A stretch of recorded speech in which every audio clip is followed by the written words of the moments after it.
Welcome to Midway Radio. This is Carlos Gomez, and with us this week we have DJ Alo.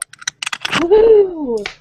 What's up, everybody? Hello. Woo. Before we get into it with Alo, we're going to go ahead and introduce the crew. We got Ryan Brockmeyer. What's up, everybody? We got the one and only DJ Risky Business. Hello, everybody. The lovely Barb Kalicki. Hello. And the sexy one, DJ Sean Doe. Yo. What's up, everybody? And this is the voice of Midway documentary, Midway Radio. So let's get some updates, fellas. I know we got quite a few interesting interviews this week. Yeah, so a couple weeks. Yeah, we've got a couple of weeks of interviews here. Since we took last week off because of Labor Day, but in the last couple of weeks we got some really good interviews under the belt. Mr. Jeff Rocca, aka O-Type Star. We did G-Rock from the Lyrical Tribe. We did Mary Datcher, L.A. Van Gogh, Evan Moore, Verbal Kent, M. Collapser, Mr. Thigamajiggy, aka Sharkula. Everybody seems to love that one. And just yesterday we did G2 Brown and Tentre. Nice.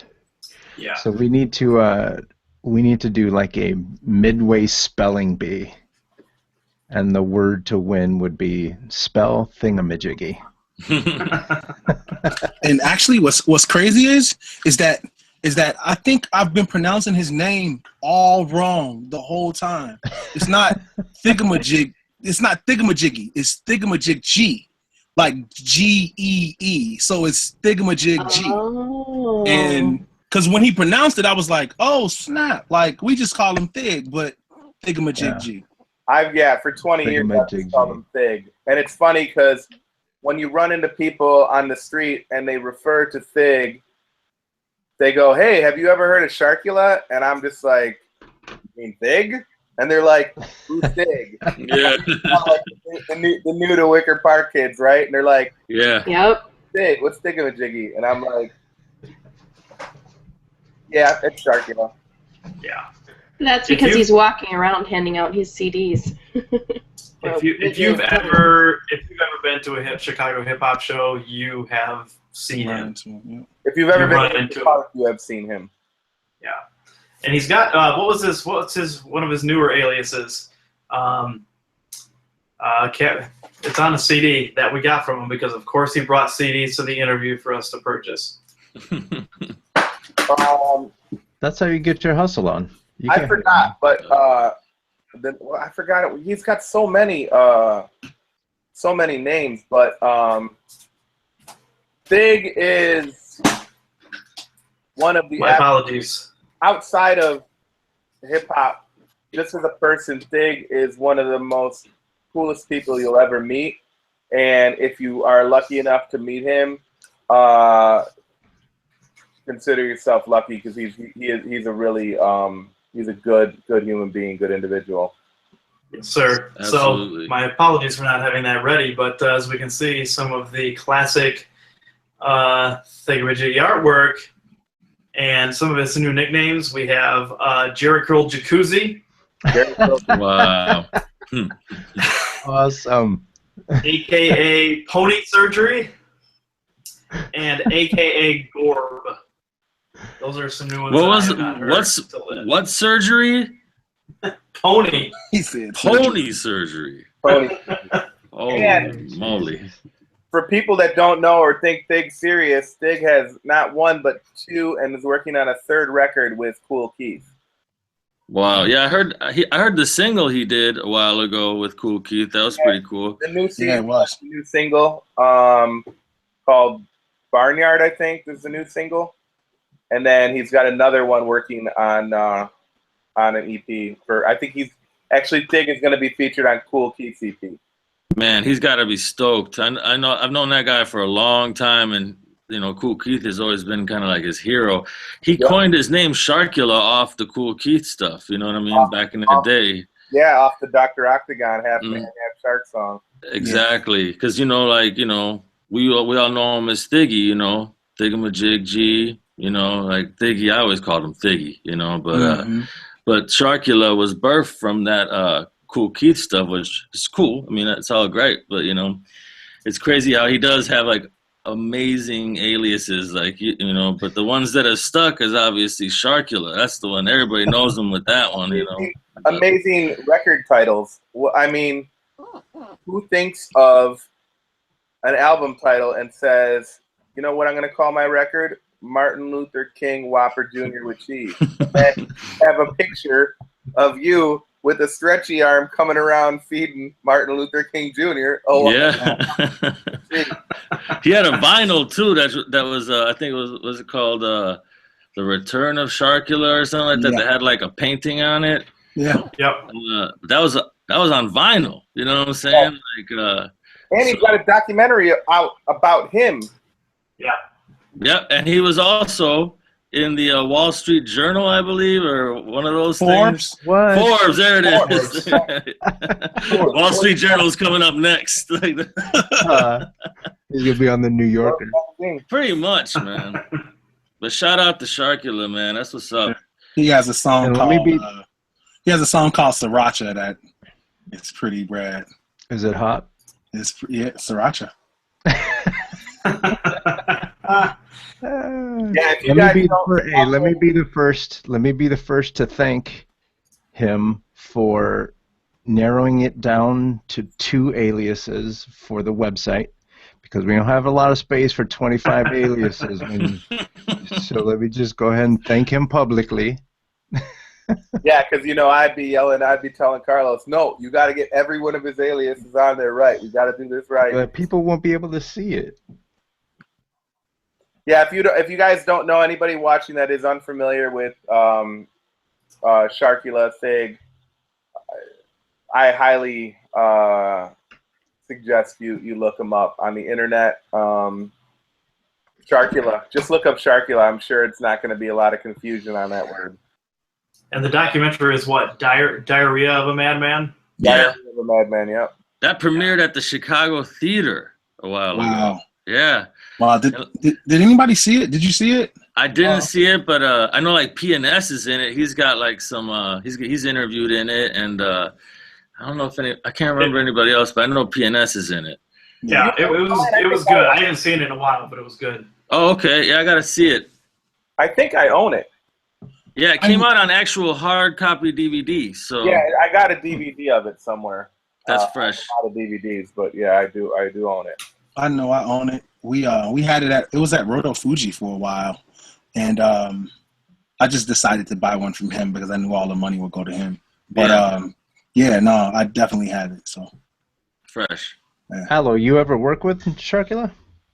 I haven't. I got a funny story. I kind of worked with them, but like not really. Like he used to back in the day. I put out a record called Public Domain, which is basically all these Chicago rappers that I knew growing up with and stuff. But I guess people had it, and what he was infamous for is he would like record cassette tapes of him rapping over other people's stuff, even if there was lyrics on it. So there was like a compilation of like, one of his CDs that he would sell on the street, and that was like in the background, a couple of the tunes were like from the Public Domain, and he's just like rapping. I think he's rapping over like Larry Miller's track, and like it's like it's pretty, I mean, that's the closest I've gotten to work with him, but I haven't gotten him in the studio. Every time I see him though, he always says, "We're gonna get those boats. We're gonna be famous. We're gonna be rich. We're gonna get those boats." I love it. That's right. So he's always like saying that we're gonna get to the top, and I'm like, yeah, man. I always give him the pound, but really good dude, man. Ultimate hustler too. Like that's why he's got all the accolades he has, because he's a hard worker. You know what I'm saying? Yeah. So yeah. Well, look, I mean, he showed up to the documentary. He got interviewed, and he was selling CDs. So I mean, you got to move merch. Yeah, he does that. You know what I mean? He does that. Another quick update before we get too deep into everything else is I wanted to say that we had another meeting with the Center for Black Music Research over the week. And so I know a lot of people have been asking and kind of wondering what's going on with that since we first made the announcement. And we're getting real close, so probably within the next, I'd say 2 weeks, we're going to have some, we're going to be able to tell some people how they're able to donate their things to us and kind of what's going to go about as far as collecting them and how we're going to catalog them and all that kind of stuff. So so sit tight. That information will be coming soon to you guys. This is really exciting. This is one of my favorite things that we've been able to work out within working on this film. As people know, me and Ryan and Sean and Kevin, when we discussed what we were going to do with the film, it started out a lot smaller, and things kind of blossomed into what they are now. And now we have an opportunity to create a Chicago hip hop archive, a physical vault that's going to hold music, physical items, and all different things that are going to represent represent the culture that we built here in Chicago, our community, and it's going to be there for God knows how long. It's going to be there to teach and educate people on all the years of hard work that everybody put in. And people talk about making sure that we teach the next generation, and this is going to be a ridiculous, amazing tool. It's going to be a ridiculous tool that we can use to educate the future Chicago hip hop generation. Yeah, it's really cool. I mean, when we talked about putting all this stuff together, it was cool because we were looking for an educational institution to kind of partner with, because they've other colleges and universities have done that in other cities with other scenes. So it was really cool that they approached us to get the ball rolling with that, because I think everybody else will agree that Columbia is probably the only fit when it comes to something like this. I want to crystallize this partnership, or make it a little bit clear. Listen, folks, we have teamed up with Columbia. This is a Chicago Music History Museum that is being built. You are going to be able to walk into this room. You are going to be able to touch things and see things and listen to things that all came into creating what is Chicago hip hop. It's not going to be a situation where you can log in and see images of stuff that used to happen. I mean, if you talk to Risky, all of that stuff will happen too. But this is a situation where you get to go and see everything that was a part of what we know today and what's going to happen tomorrow. Yeah, absolutely. And there's that was amazing. That was well said, my friend. Well said. We just got to put that over some beats, and yeah, dude, let's go get some boats. Beat some boats.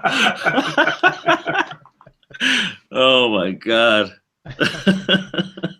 And there's bigger plans. There's bigger plans ahead for all this stuff, as opposed to just sitting in a vault. We don't know the details of everything yet, but there's a lot of cool ideas and stuff like that. So we have a plan I think we can pull off. We can't say until we can make it official, and that's a little bit down the road. But if we can work this out, then we have a huge plan that can showcase Chicago hip hop the best it's ever been to the world. Right here in our city. There you have it. That's right. There you have it. That's awesome. Yeah, I'm excited, guys. Yeah, I mean, Barb was listening to this last time, so she got a little tour that we got a while back, which is like all their like temperature controlled vaults and where they keep everything, and it's it's really cool to. So Barb, knowing that everything you've seen everything from this side, and now you've gone to the school to check it out. What's it like there, and what's it like as a fan of hip hop to see the potential that's about to happen? They have so many different things. Like the Center for Black Music Research has everything. There's books upon records and posters, and it's just really amazing to see it all. You know, it's all in, you know, file drawers and the archive area, and they have standing file cabinets where they archive some things as well. But it's going to be really neat to see all of the things that, you know, we collect, you know, posters, whatever we're getting from, you know, various artists. It's going to be really great because it's all in one place, and you can actually, I think, touch it physically.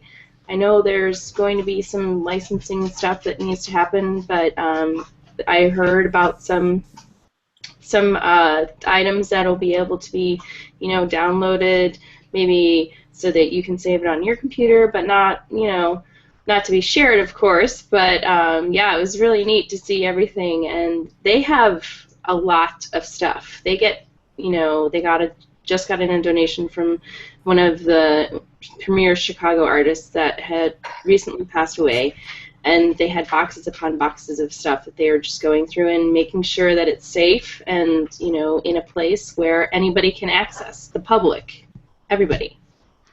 So a gentleman just joined the show, and he ruined my next joke. I was gonna say, is it true that they have Kevin Beecham in a cryo chamber? They might. But instead we have him here live on the show. And they took his hair so they could make clones in the future. Exactly. That's what it is. What's up, Kevin? What up, man? How you doing? Good, man. Good to see you. It's been a minute. Yes, it has, man. Good to see you, man. Absolutely. Kevin, I'm so glad to see you, brother. Yeah, man. It's been a minute for you too. A little while, a couple weeks. Yeah, because I've been off the not reservation. available for the last two, but I'll be available from now on. Yeah, I've been in motion too. I just barely made it today, but I made it. I snuck on today, so We're excited to have you at any time. thank you. So Ryan, did you have any more follow up?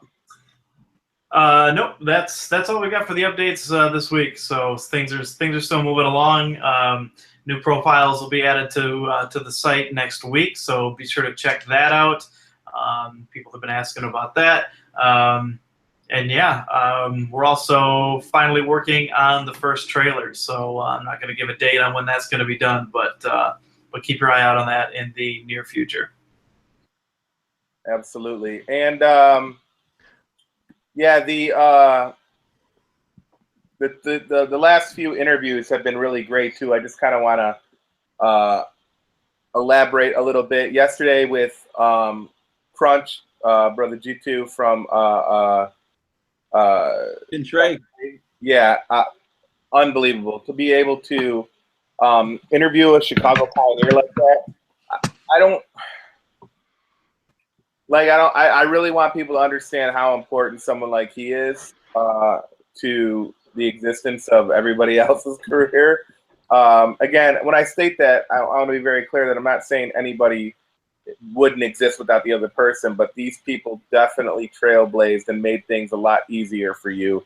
And we had a great interview with O-Type. I'm kind of just, going back over with what Ryan said, but I want to expand, like, one of the moments, and you'll see it within the film, or at some point you'll see it somehow, but one of these great moments, this is what's great about filming, is we interviewed Taco Bopsky maybe a year ago, and Taco told this amazing story, and it was a fun story. It was really great. And then O-Type corroborated that story just out of the blue. We didn't even ask him about it. He just happened to go out, go off on his own and told us the exact same story, the same way it happened.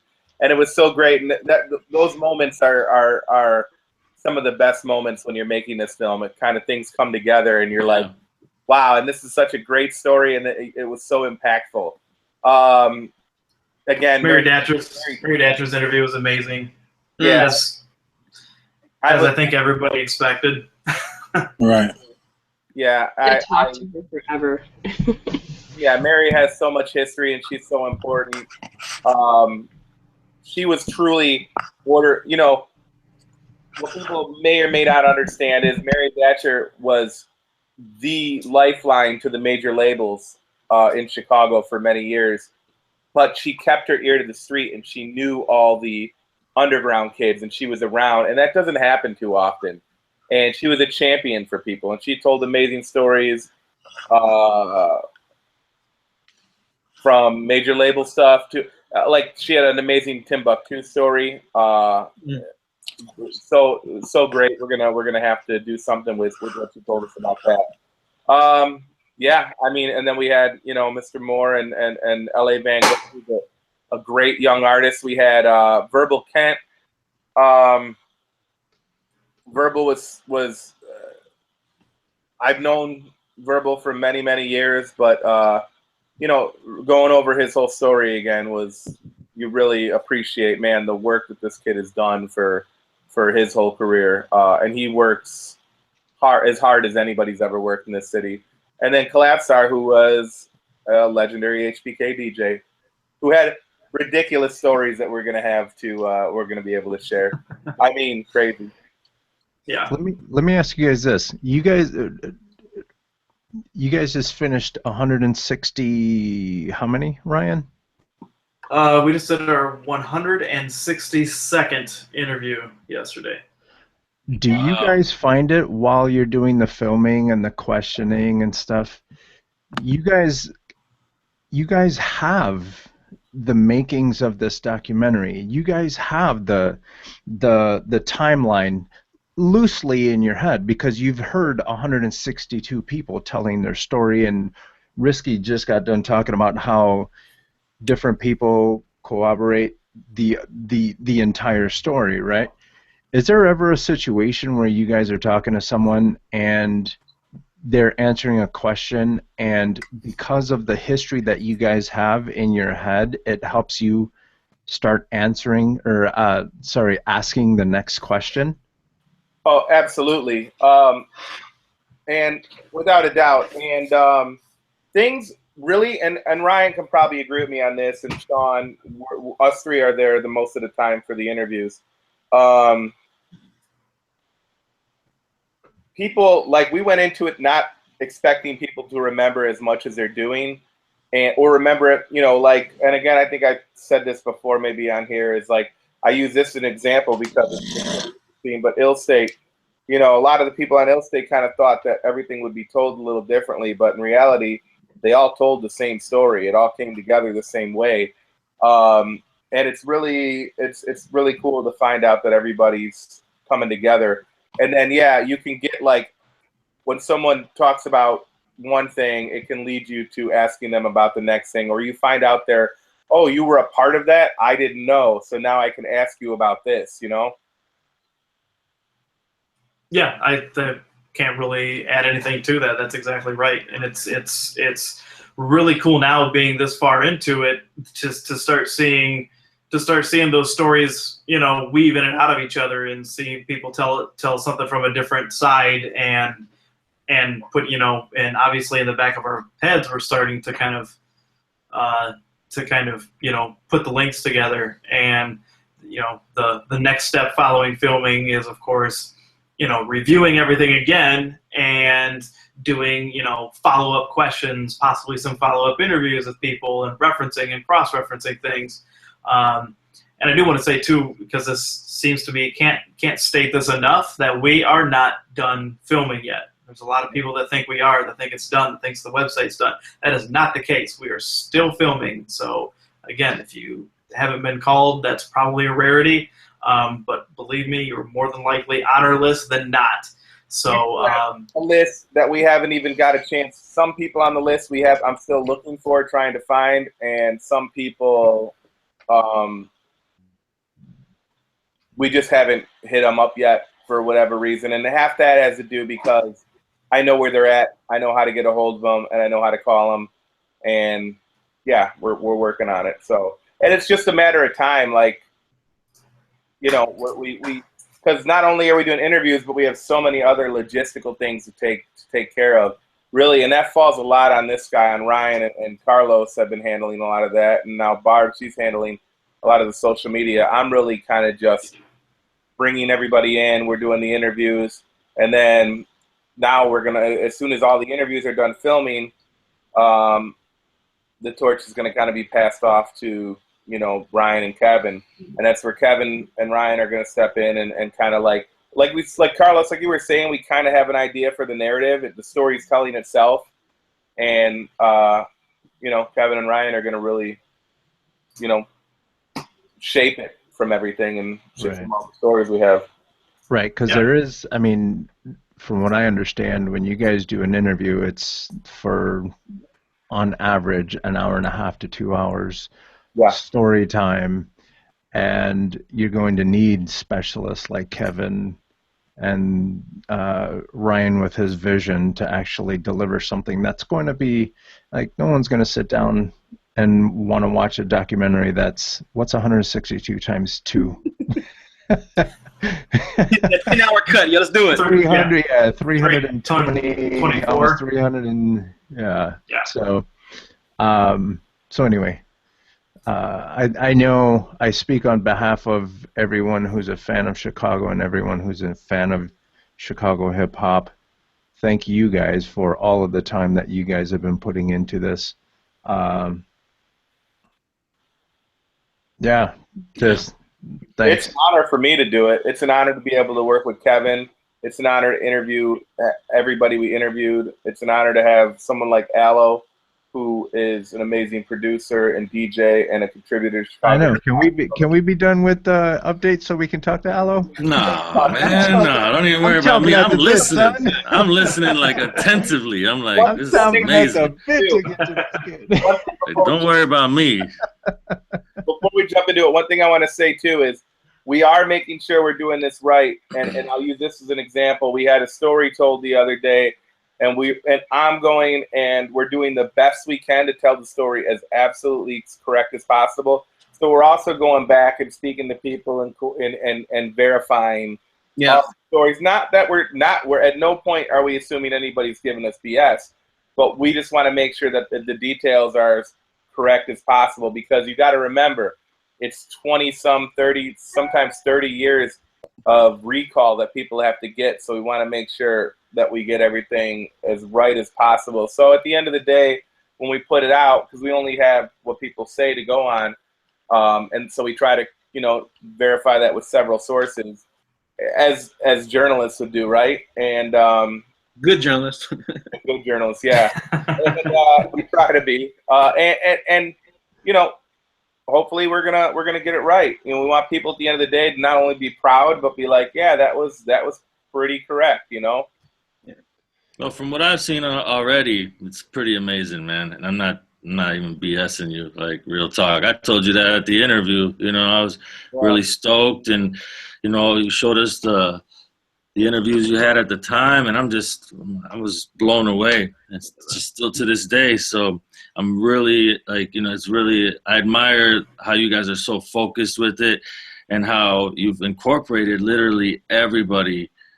Like, I don't think you've really missed anybody. And like you said, you still have a lot more people. I can only imagine, you know, but you guys have covered it really well, and your team is amazing, you know. Shout out to Kevin too, you know, like, we've been educated.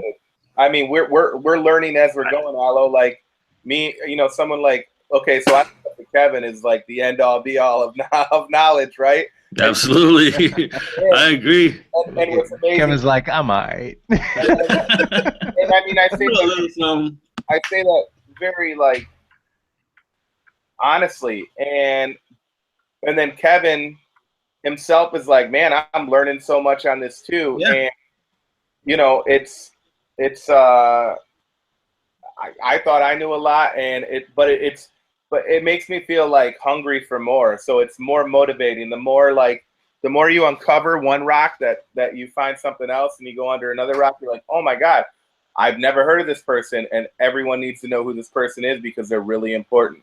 Yeah. And it's somebody who now works like a construction job or something, and you want to make sure why you want to make sure that they get their rightful due, you know. And I feel, again, and I've said this here before, but I totally believe that when this film is done and the website's done, this will be the most comprehensive hip hop site and film and information spot on any scene anywhere in the world. We're definitely headed that way. Yeah, for sure. Yeah. Like when you got a situation where people like us who've been this, you know, part of the scene for so long, and we're learning on the way, you know, it's getting a lot of deep information. Like even like Alo's a good example, because I remember, like, you know, when I was first getting, like, you know, CDRs from you Alo, like hard music stuff, and you were giving me CDs of your stuff and low tech stuff, and that's kind of like where my knowledge started. But I know you probably have been doing things for years that I didn't even go back to know what you were doing. So like when I go back and see that, I'm like, oh, okay, that's how he got to that point when I jumped on board to know what's happening. So, you know, everyone's point of entry is different when you started hearing about a certain artist or a certain scene. So it's exciting to be even part of it in this end. Yeah, and the last thing I'll say real quick before we get into Alo is just that, like, I think I can probably speak for all of us, where we've been working on this for coming up on 3 years now, and there's definitely been the ups and downs and stuff like that, but there hasn't been a day, there hasn't been a week or anything that's gone by where we haven't, been working on it to some degree, if not a ton. And we still, I'd like to think that we're still as energetic as we were on day one with everything. Like when we go in to set up for an interview, when we go up to talk to somebody, no matter who it is, like there's never the, let's just get through this and move on to the, like, it's always setting up, and we're excited to for whoever we're talking to, and to, except maybe Mike 1. I could see that, like oh man, can we just make this short, Risky. Short. Like Mike. Where's BVAX jokes when you need them? BVAX just got married, actually. I know. Yeah, sure did. Big up BVAX, you know what I'm saying? To an awesome woman. His wife is awesome. Yeah, both of those cats. Real awesome people, you know what I mean? For sure. She should win an award for marrying BVAX. Oh, man. That's pretty rough. No, in all honesty, she's amazing. BVAX is a great person, a great DJ, and a great member of Chicago hip hop. He works hard for Chicago hip hop. He's very dedicated to it. So yeah, congratulations. He's a big supporter too. He supports a lot. Yeah. You know? Yeah, that's the big thing, right, Alo? Because like, you should be, if you're a contributor to Chicago hip hop, it shouldn't be one-sided. You should be as much as a supporter as you are a contributor. I always believe that. Would you agree? I agree.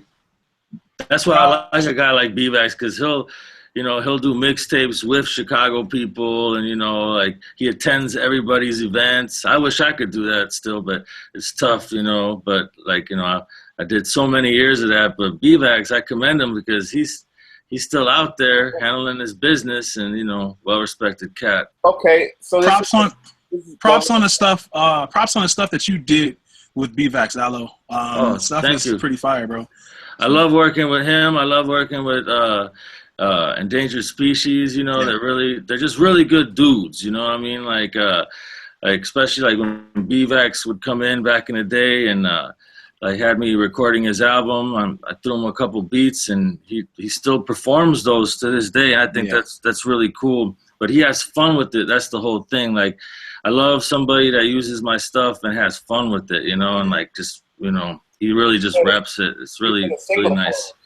You did a single for him, and let's segue into what you're doing, because one thing that's you've been, and I've known you for a while, and you're like me. You're like, clearly, right? You're a heavy pop culture kid, right? You're heavy. Me, Kevin, a lot of us are influenced by pop culture, movies, comics, all kinds of things like that. It's part of what makes us up, and it's been part of our hip hop life. That's definitely me. You know what I mean? And the single you did with BVAX was Film School, right? Film School, yep. That was a pretty insane, because I'd never heard really a tune like that before. So when he broke it down, like he's a super movie buff. Like he's up there with that movie buffness. You know what I'm saying? So, and like, I mean, you know, when he did that track, me and J-Dot were in the lab when he did it, and we were just like, I'm sitting there seeing like a video with just tons of like, we're gonna get sued if we use all the but he actually ended up making a video for it. But it's like you don't even need the visuals for it really, because he's narrating it all for you. And if you're a movie buff too, you're gonna relate to all those verses. You know what I mean? Yeah. Really cool. Well, let's talk about Stranger Tunes. Talk about. Clearly, we know what the influence was, but talk a little bit about. Well, first talk about what it is. Yeah, what it is and what made you do this. Okay, well, Stranger Tunes is basically just a instrumental type of situation that I made, very moody type of music inspired by the show Stranger Things, because I binged it one night, like all 8 hours. I think I started at like 9 and I ended up like going to bed at like 5. My wife was signing divorce papers, like your eyes are dry open. Oh yeah, like my mom was like, "Have you not been sleeping?" I'm like, "It's only been one night." It's like, but this is me watching that like on my laptop, just like. But long story short, I got like super inspired by the show, and me being like, you know, I grew up on like you know, Blade Runner, like Escape from New York, Goonies, you know, like you name it. Like we were talking about this earlier. Risky was breaking down just pretty much all. You could clearly see a lot of the influences in that show, you know, from the 80s and all. So what I wanted to do was kind of do something like that, you know, like a lot of people know me for like my sample stuff and like my boom bap, but they don't really know me for like being like kind of a musical dude. So I tried to emulate that sound, and I really didn't want to just make it just, oh, this is an electronical project. No, it's like I wanted to actually capture every little tune in there, because it's like 27 minutes and it's, you know, like that's what I like about it too. It's very short to the point. And, you know, like it kind of takes you from the beginning to the end. It's kind of like an audible movie, because that's how I would do the tunes. I would just do the first one and the second one and, you know, kind of just build it up. That's like, you know, that's how I approached it. But I'm really amazed that. What's that? Oh, I'm sorry. Go ahead. I'm just amazed at how like people embraced that project, because I thought people were going to be like, oh, man, this is. I want to hear that like rah rah like that, you know, all that, and I'm still gonna do that stuff. So don't worry, guys. But but I'm an old dude, so like I just like these days I love hip hop to the end of my days, but I also love music. So I just kind of just wanted to do something kind of funky, and you know, it's kind of dope. It's like on some throwback stuff, nothing too major. You know, I just put it out. And really stoked that people were feeling it, you know what I mean? So, but yeah, so that's basically I just wanted to kind of catch that vibe, and I named it Stranger Tunes because of the Stranger Things. Not really a brain buster there on the titling, but gorgeous. Yeah, and I was talking with Carlos about it today, and one of the movies that I mentioned that it brought to mind was Blade Runner. So it's funny that you said it, because that was one of the first ones that came to mind for me. So I guess one of my questions for you would be, when you were making this, were there any visuals going on in your mind as you were making this? Like, were you almost kind of making a movie in your mind, making, you know, as this being the soundtrack? Was there any visuals that you were thinking of while you were making it? Man, honestly, I was just kind of like, I approached it kind of like more so the visuals, like you're saying. I would picture like this is gonna be like a dark one, but I would see elements like the space freeway, you know what I mean? Like that's kind of cool. Like, you know, I would see, you know, just I don't know. It's weird because a lot of what was playing in the background was like episodes of like Seinfeld and like you know, The Simpsons and stuff, or like Friends and stuff. Like it's just like, so there wasn't really like I'm gonna get in my zone around it. I kind of just was working at it, like. And just got really just all in here, just kind of just popped off. And like I said, I would do like 3 tunes, and then I would go the next day and then do some more, but all off. I would listen to what I did and just keep going until I felt like there'd be the end part, I guess, the end mark. So if that made any sense, I don't know, it sounded like I was rambling, but.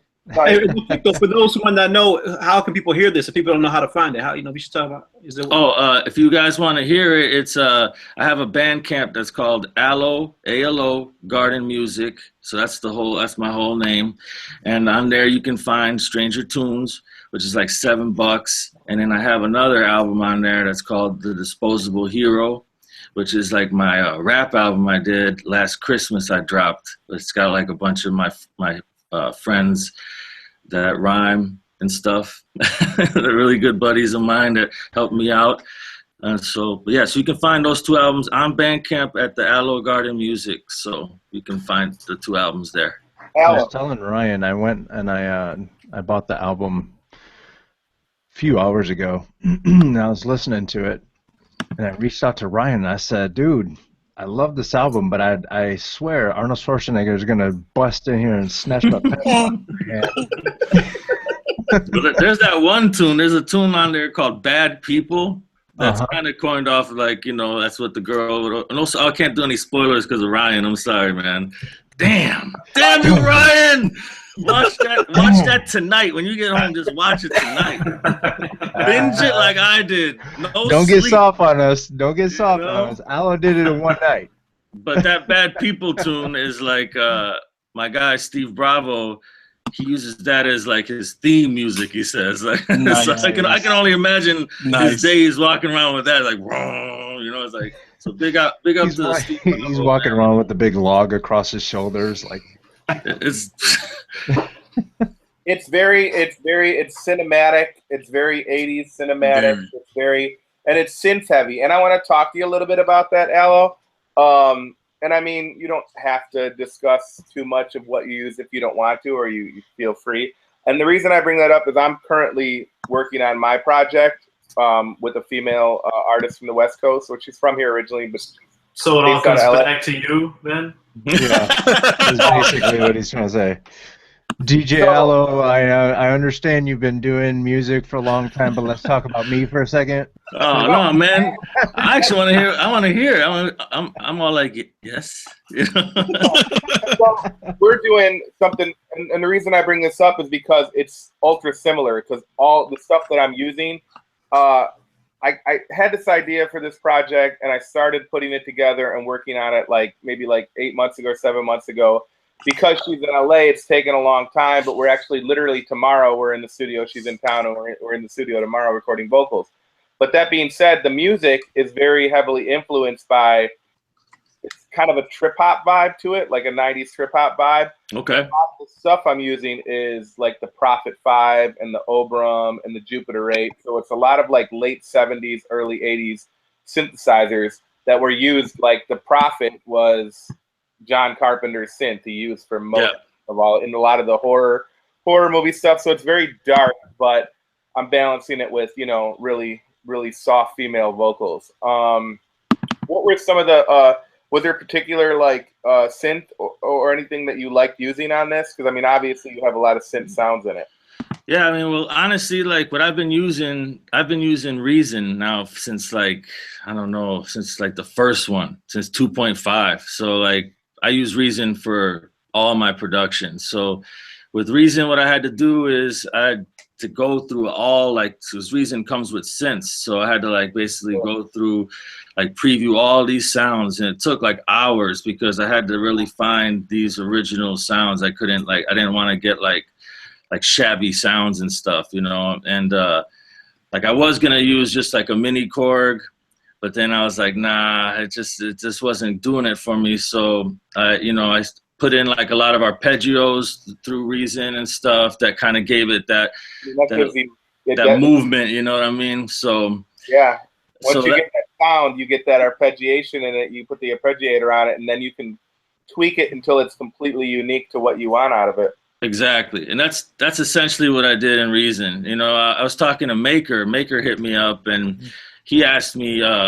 he's like, you know, what did you use on this? And, you know, I told him reason, and he was like, that's, you know, that's insane, you know? So hearing that from a guy like Maker, I was just like, oh man, like, I'm still on vacation off that, mind you. Shout out to Maker.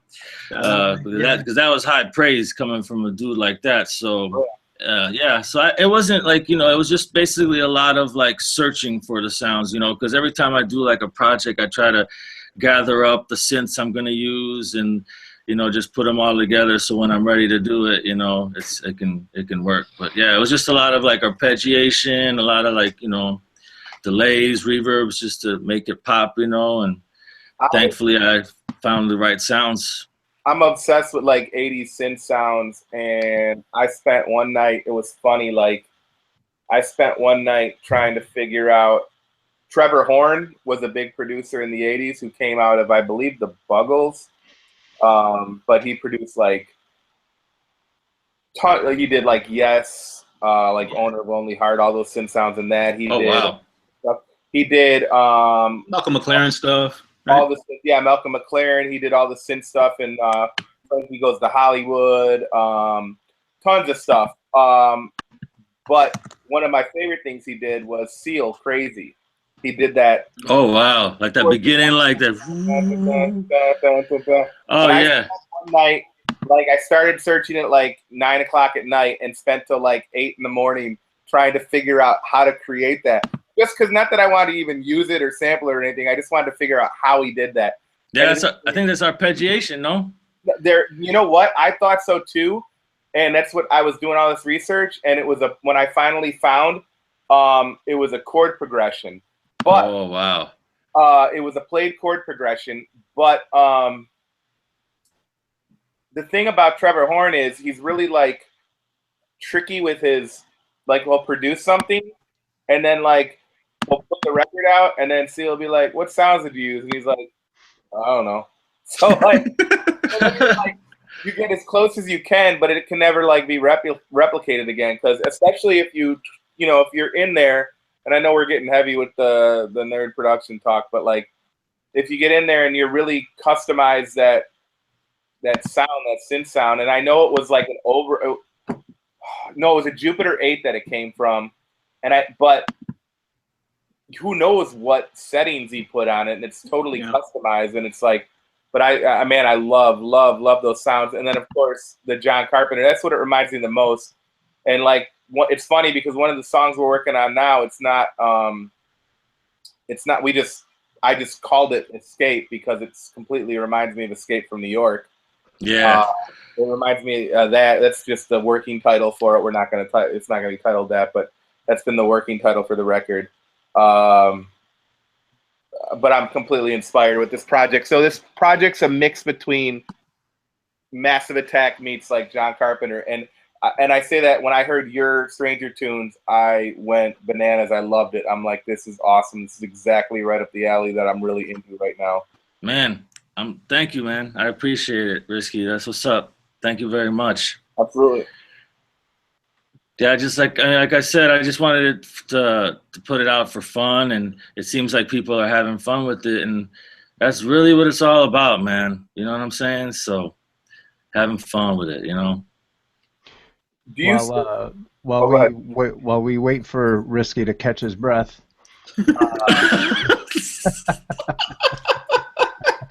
Oh my God! Kojak Raps has a question. Oh, that's my mellow. Big up to Kojak.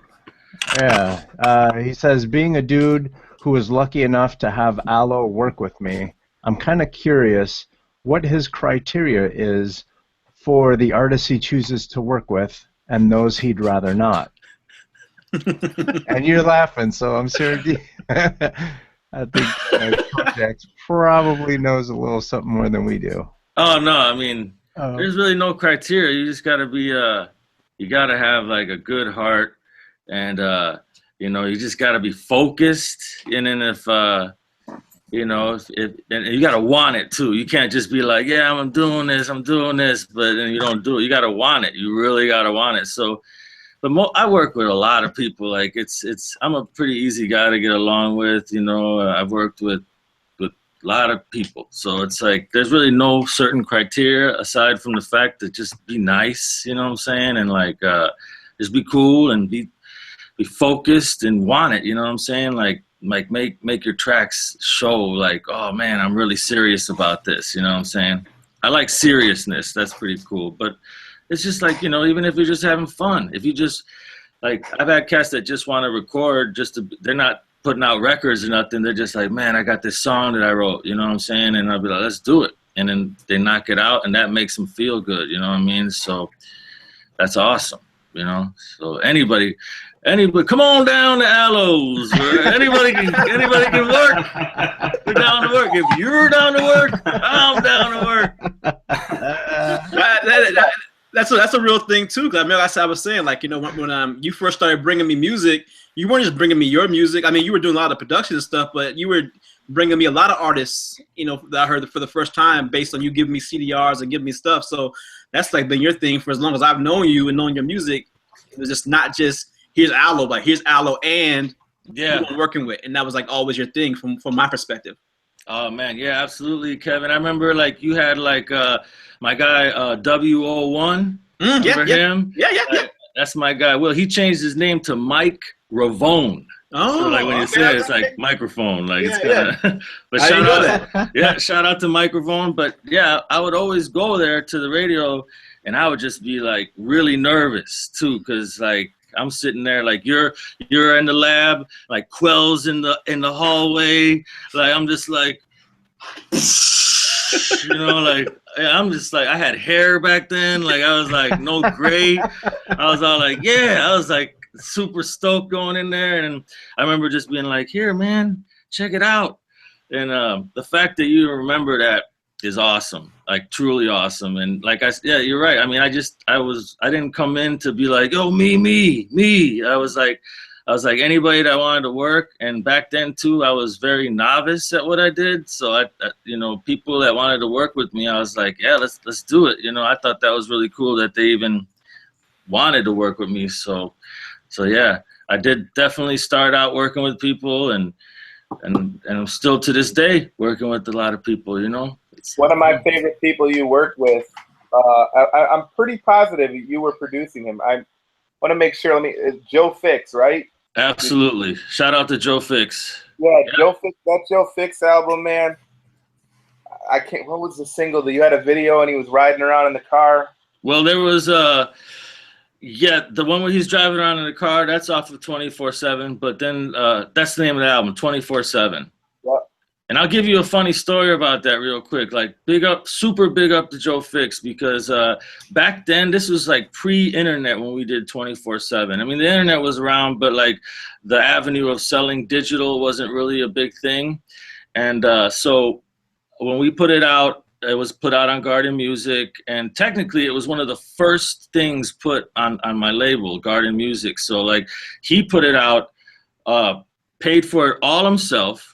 I just I mastered, mixed, and did the beats, and then he just put it out there. And I think CD Baby had just popped out, and then that put it out on like Best Buy, Walmart, like all this stuff. And he's coming back showing me this stuff, and I was just like, wow. And it was on iTunes. It still is on iTunes. Like, he was the first guy that put Garden out there digitally, and like put like YouTube stuff, like, that's you dope. know. And I still big him up, you know, greatly for that, you know. And you know, big up to Joe Fix. I really want to get him back in the lab. He did shoot me an email the other day telling me he had some ideas, so that's always a good thing. But he's such a good guy, and I owe him so much too, because like he not only was like an artist on the label, but he was like truly a best friend of mine. Still is. He's like one of my brothers, you know. But musically, he didn't have to do what he did for me, you know, by putting my stuff out there for the world to see. You know what I'm saying? It was pretty amazing. That's great. He gave me that CD. I met him at I used to have a P.O. box I used to pick up at and he worked, it was like a mailbox, etc. Wicker Park. Yep. Yeah. And he worked there. Some of the best people you know worked at our mailboxes, etc. I remember that. I do remember that, yeah. You had a shirt too, didn't you, Risky? I do. I still got the shirt somewhere. A brown brown V-neck Joe Fix shirt. Yeah, he's got like the face on there. Yeah. Nice. Yeah, I and got that thing too. I mean, mine like tore up. Like mine was like tore up. Like that was like he had like certain like ones with like fancy T-shirt stuff. Like what's that one place called? American Apparel or whatever. And I would put that thing on in like the armpits. I don't know if I sweat acid or something, but it would just be like I'd be like, whoa, and it just looked like Prince stuff. Like right as like buttless chaps, but armless chaps. But yeah, Fix had T-shirts. He had stickers. He had stickers that said "Oprah loves Joe Fix," and it was like a picture of Oprah Winfrey. And he just had them all over the city. And I was like, "Oh my god, dude, you're crazy!" We need to get one of those for the archive. Yeah. Meanwhile, Oprah's like, yeah, I do. And he had them all by like her studio. By the studio, and I was like, "Oh man, dude!" And he had his like MySpace like kind of bottom, like so. It's like they're gonna get you some way or another, man. Like regardless if you're being elusive on MySpace, they're gonna get you. So good. That's great. I want to send a quick shout out to Kojak real quick for the question and a few other people that are watching and commenting. We got Riddell, always been a good supporter. Collapsar, thank you. Al Tamper, Chris Schultz, Griffin, as usual, being supportive. Omar, the Beat Monsters, thank you. Big up Omar actually. Yeah, Omar also says that you got some bars. Alo. All those bars went out of business. I had a couple in Hyde Park, and tried to do something in Tinley. Alo said, "I drink in my basement." It's like this is the bar over here. I need. No, Omar. I have to actually just Omar, man. That's my guy. I went to Columbia College with him. And he gave me my first tour of Columbia College, and I remember like just looking at him, being like, "That dude is hip hop as hell." Yeah. And he just his swagger at the time. I can't believe I used the word swagger, but but he is an awesome guy, and I don't have any bars. I mean, if he likes my raps and stuff, that's amazing, because coming from him, that's high praise, because he's a great dude to work with, and his music's phenomenal. His beats are bananas, and he's an OG. Like, he could rap. Like, I remember he used to run the Columbia College radio station, CRX, and I had, like, we would be at, like, the dorms recording him on cassettes. Like, cause we'd be like, "Oh, Omar, he got Anacron in this week," and like, Peanut Gallery Supreme. Like, it was like we were just like, it was so hip hop at Columbia at the time. Such great times. Shout out to Timbuktu, rest in peace. Like, he would always be around. Like, I mean, it was amazing those days. But Omar actually interviewed Biggie Smalls and Craig Mack during the Big Mac tour. Like, they actually popped over to the CRX, and like, I have a tape of that I've been looking for forever. He can vouch for me because I always bring this up to him. But in that interview, he's talking to, he freestyled with Biggie and Craig. Like, that was amazing. But he actually, in the video or in the interview, he was talking about how, like, he's like, Chicago is like, it's got all types of flavors, like mustard. You got your mustard, you got your ketchup, you got your barbecue sauce, you got your salt, you got your pepper. But when it all comes together, it just tastes wonderful. Like, and I thought, like, I don't know if that's word for word, but he did, like, kind of like talk about it being a gumbo, and like, I just thought the way that he described that, me being like a young dude and looking up to him, just being like, wow, that's so cool how he said that about Chicago, and he's sitting in front of Craig Mack and Biggie Smalls, like, yeah. So big up to Therapy. His name used to be Nibbles the Pimp, and I couldn't really call him that. Like, I'd just be like, I just like Omar. Like, and then he did, but Therapy too was the old school name too. So Therapy, I'll call him Therapy. He's we got our list for sure. He actually came out to our event at Emporium, and he will be interviewed sometime relatively soon. So we will definitely be discussing not only Nibbles the Pimp, but we'll be discussing the Biggie. Yeah, ask him. He knows about it. He interviewed so many cool people that would come through over there. You know, he had that radio station locked down too. Kevin too. You know what I mean? Like, shout out to Deluge too. You know what I'm saying? Like, shout out to Pugs. Shout out to Race. You know. So it's all like, that's what I'm saying. We had dope radio stations that were playing like Chicago stuff. You know, shout out to Third Rail. You know what I'm saying? Like, I mean, the names, I'm probably missing some, but I think I got the important ones as far as I know. I feel Chicago college radio was influential enough to want to make a station like 9:50 a.m.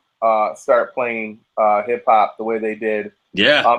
Because 9:50 when it first hit didn't play. They did play commercial records, but they played a lot of underground stuff and local stuff. That's the records like Smooth But Ain't No Radio Jam broke, and all kinds of other local records.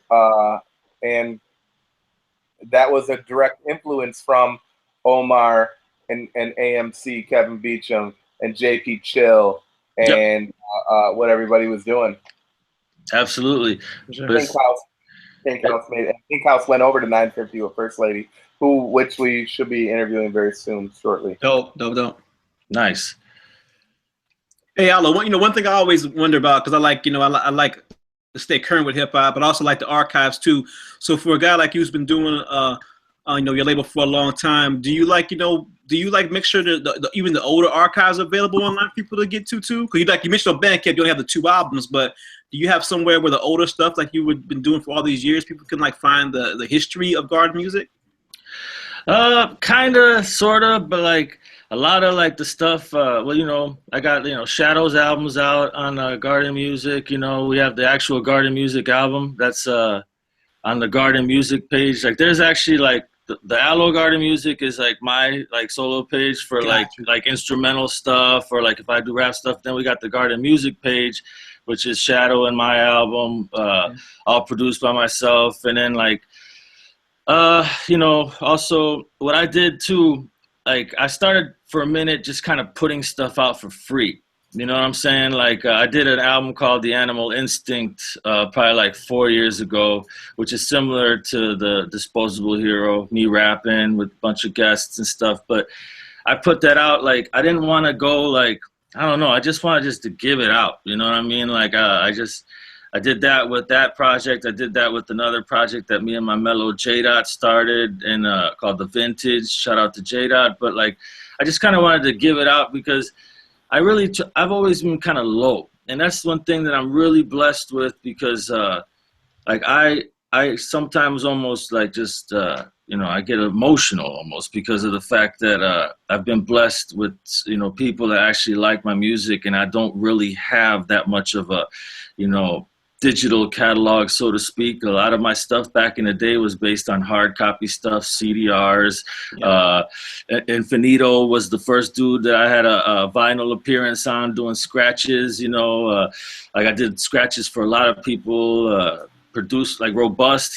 Certain people have kept me like around digitally, like that I haven't put out, like Robust, or, I don't know. It's like certain people that kind of like help me out just because they have like some of my beats on there, and then they push it to the point where it's out there. But I really do dedicate a lot of it to just the groundwork I did as a young kid, or, maybe in my 20s, not a kid. But, I just kind of just started it the way like Thiggy did it, hard copies, being out there, pushing it, doing shows, the old school way. Nowadays, I've been trying to keep it, focused. I kind of resurfaced the label again, and now we have, like we have the albums that are out right now, like the Garden album, my album, just certain things out there, and then we have other artists on the label as well. Like Al Tamper recently is on the label, and he already put out an album with us, and it's really amazing. Go get it. It's called What's in the Bag, and it's on Al Tamper Bandcamp. So that's a really good one. I big up Al Tamper all day. He's focused. He's a good dude. And and J-Dot's on there, so I'm just, big up to Mark G and Monsoon. Like it's not like, oh, check out, this is the dynasty. Like, it's like, nah, we're just trying to, anybody that wants to make music with me and like be down with Garden, they're down. There you go, right there. What's in the bag? Yeah. And I'll shoot you the link, Kevin. Yeah, I'm gonna check it out. Yeah, I'm up with a lot of the stuff, not everything. So yeah, it's hard to keep up with everything. But yeah, I want to hear all this stuff. No, I'll send you all that stuff. I'm sorry, like I said, I'm very like lame online. Like I don't really like I don't like to just like, check me out. Like look at me. I feel you. Yeah. Well, ultimately, Alo, especially for the archives, we'd love to get some sort of copies of everything that you put out to put into the archives. Like I have almost everything you probably ever did, but I'd love to get as much physical as you can find of the art projects you were a part of, so we can catalog that and have that for the future. Okay, yeah, actually, I got boxes of old CDs and stuff, and like some of the artists would give me like, here's 5, thank you, So I still have some stuff I could shoot to you guys, no problem. Thanks. Awesome. Let me ask you, this is very, very, very important. You said you were a part of a Robust album. Yes. Were you on the extremely infamous Freelance Gynecologist record? Freelance Gynecologist. Is that Robust? This is like, yeah. No, I wasn't on that one. That was like he's like, I'm married. Was that like his earlier work? Yeah, that's like one of his really first things. Yeah. Okay, no, I'm one featured. One of the greatest things I've ever seen come out of Chicago, and that rivals Thingamajiggy's album titles. Wow, I mean, no, I gotta look that one up, and I gotta talk to him about that. Hey. But no, I was featured on the Potholes album. Yeah. Oh, okay, cool. And that's a dope album, really good album. That kid's raw. That kid's hella raw. Like he's very underrated, and he he still does it sick. Like he doesn't let none of that stuff bug him. Like he's got like, we got an EP actually coming out that's been done for like 4 years. Like if you look at the Garden page, he's on the roster, and Walter J. Liveharder's on the roster. Shout out to Walter J. But those guys got albums done. We just gotta wait for the right moment, the right time. But the thing with Robust though, we were done a long time ago, and he just kept wanting to go. He'd be like, okay, we're done. He'd be like, no, we got one more. We're gonna do one more. But that project was cool because he would come over with like an idea, and then I would just sit with it and work on it, and he would be writing while I was making the beat, and that's pretty crazy. He would do it every time on point, and there would never be no like, let me come back and re-record it. Like that kid's really dope. So shout out to Ro, man. Big up, man. Now, I remember like seeing Ro when he first started, like a young kid, just seeing him like show up spots and kill it.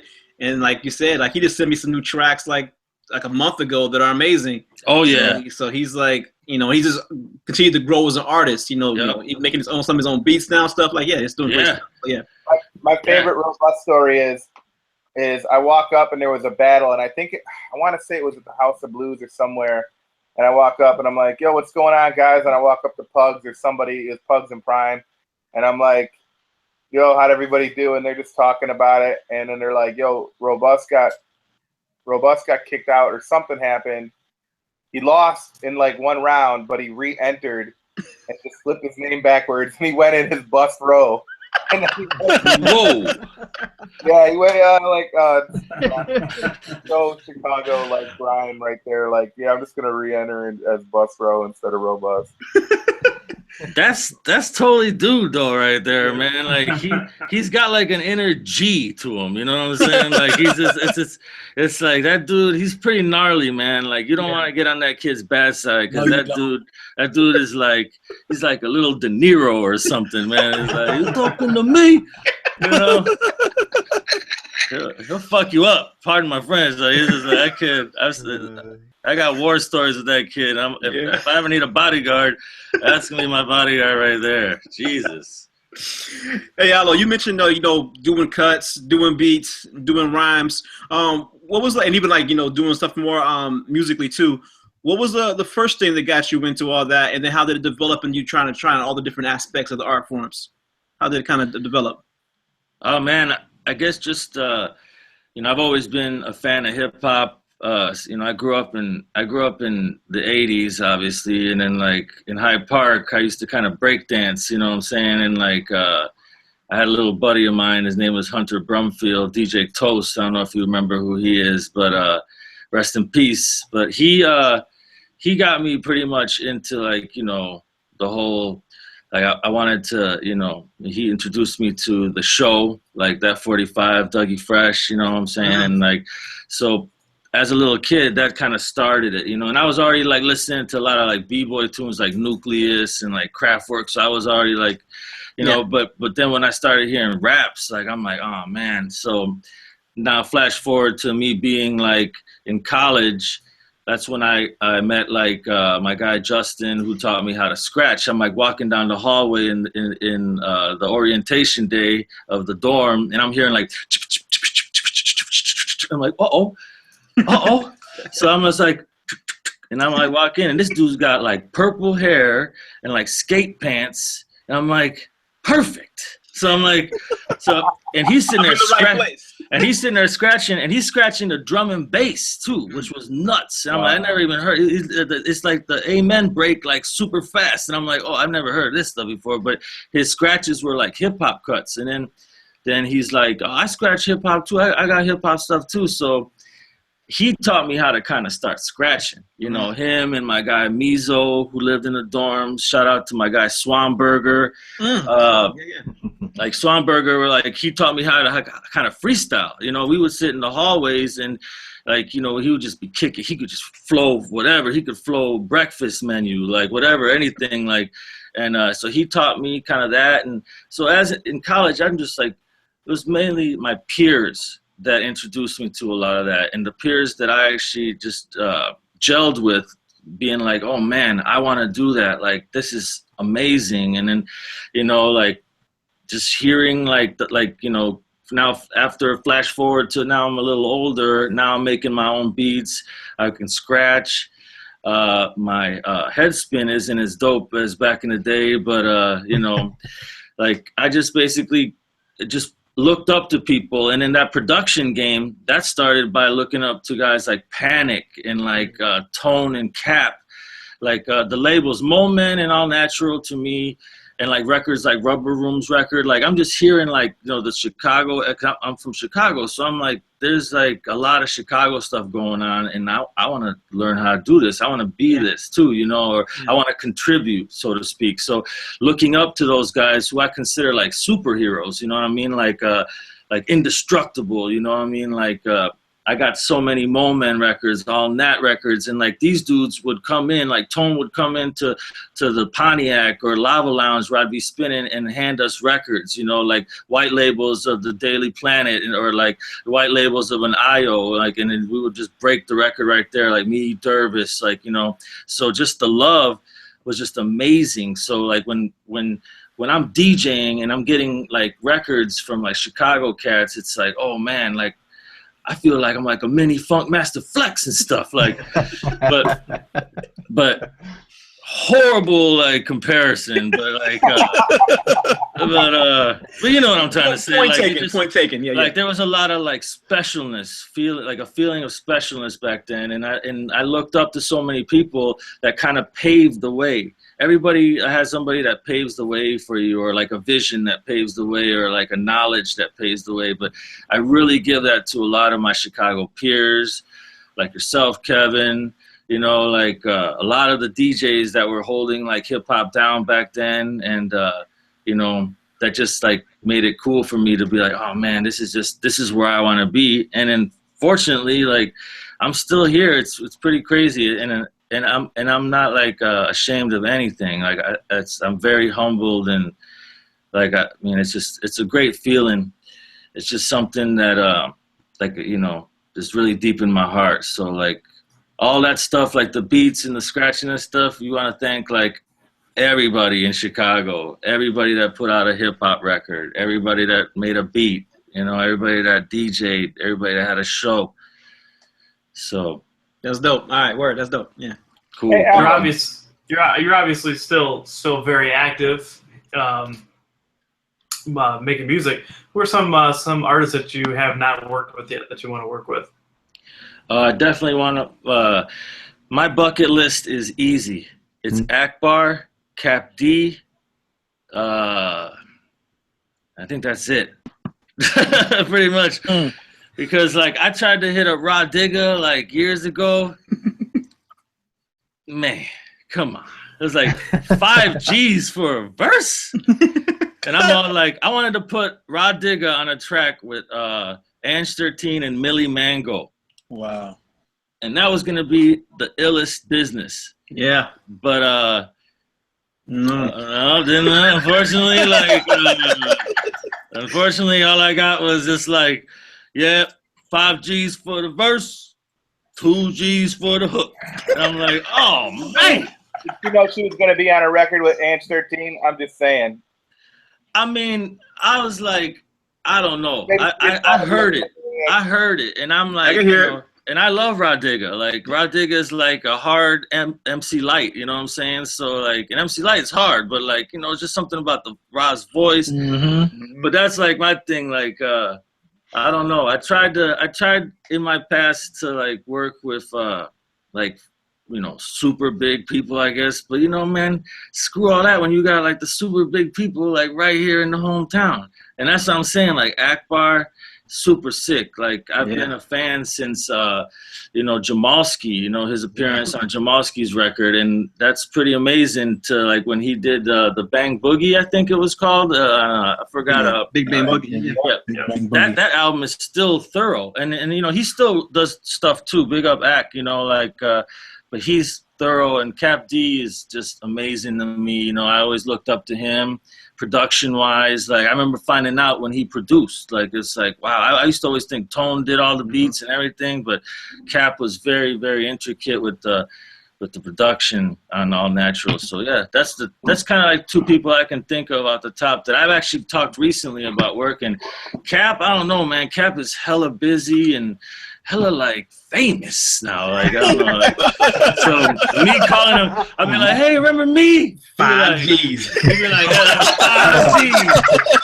But he'd do it in the Cap voice. He'd be like, 5 G's. NBA champion. 5 G's for. He'll be like, "Alo, who?" I'd be like, "Remember me? I'm Tone's friend." He'd be like, "Huh?" It's the premium charge for the ring. Man. But hey, a guy can dream. You know what I mean? No doubt. So I'm still dreaming. Alo, Yes. What do you look forward to with the film? What are some of the things, as someone we interviewed, you're looking forward to seeing out of the Midway project? Oh man, like I said, the day that I walked in with Shad for the interview, like I mean, I was just already stoked to be there because I had already been seeing it online, and I'm like, oh my God, like this is very needed is what I was like. I was like, this is already very needed, and the way that you guys were approaching it, the professionalism, the snippets that you were showing us, I left like I just left FAO shorts on Christmas, you know what I'm saying? So like, I mean, I was just like, I remember looking up the shadow like, wow. And he's just like, so dumb. He's just like, yeah, whatever, man. And I'm just like, wow, man, that was amazing. And but like, so, but I honestly like, I don't expect to see nothing but greatness, and I'm not trying to like cuff the balls or anything like that or jockey or anything, because this is all real deal. Like I'm just really stoked. I think it's gonna be amazing. I think it's gonna be like a historical day in Chicago. I'm sure it's gonna be packed wherever it's premiered, and I know everybody, people that are part of it and not part of it, are gonna really, really enjoy it. I believe, you know. And like I said, it's very needed, and the way that you guys have approached it and covered all your angles, like it's just so commendable. It's not like it's not just like pigeonholed in one certain group of Chicago artists. Like you guys really, boom, you guys expanded out in as far as like your research, and you guys are all very knowledgeable of what you're doing. It's clear to see that. So yeah, I mean, honestly, like I'm very excited for it, and I'm very stoked that you guys are doing this too. You guys up it every time. You know, I think you're keeping it funky. You're keeping it out there, still fresh, and you know what's really impressive is that all throughout the progress that you guys are doing with avenues like this, and you know the thing at Emporium, like you guys are still working thoroughly every day. Like Ryan said, like you guys don't look at it like, oh, let's get through this Alo interview.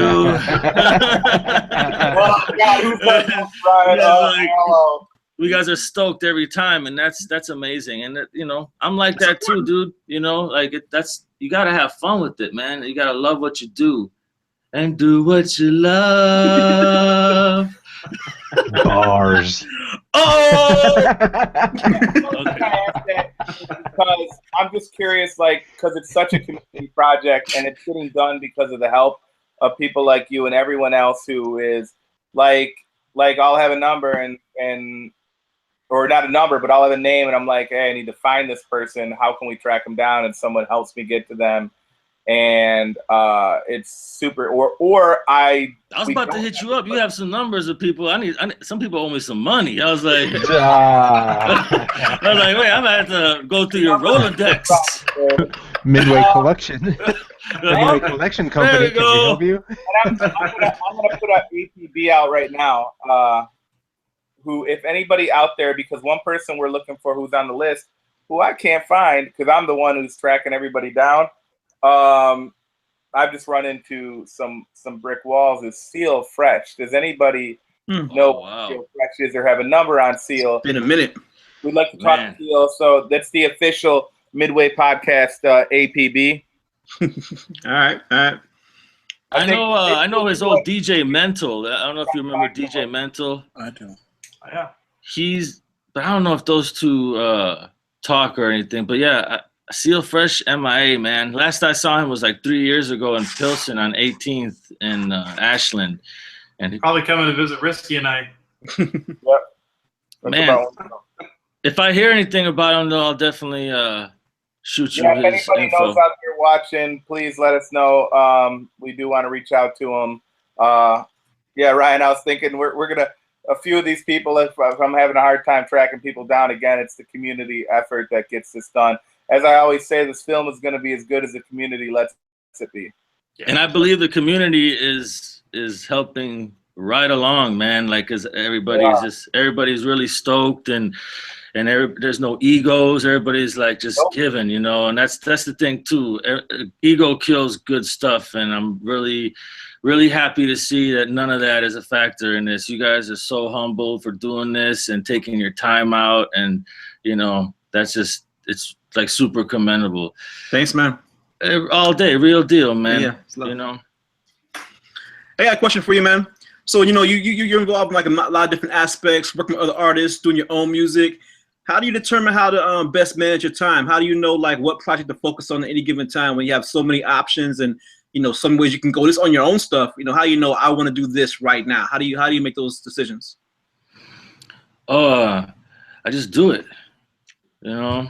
I'm very blessed to have a wonderful wife, wonderful son, wonderful friends, wonderful family, and I try to be there for all of them and my music as well. It's not as, you know, when I didn't have any of that, it was like I'll just wake up and do it every second of the day. But I'm very lucky to have them in my life because they allow me to work as much as I do, and they never judge me for it, and it's not like I'm never around for them either. I do a lot with my family, but what's very what I really appreciate is the fact that they look at what I do as serious. They look at it as serious as I look at it, not just like, you know, oh, it's just like a hobby, or, you know, there he goes again, batting away on those pots and pans again.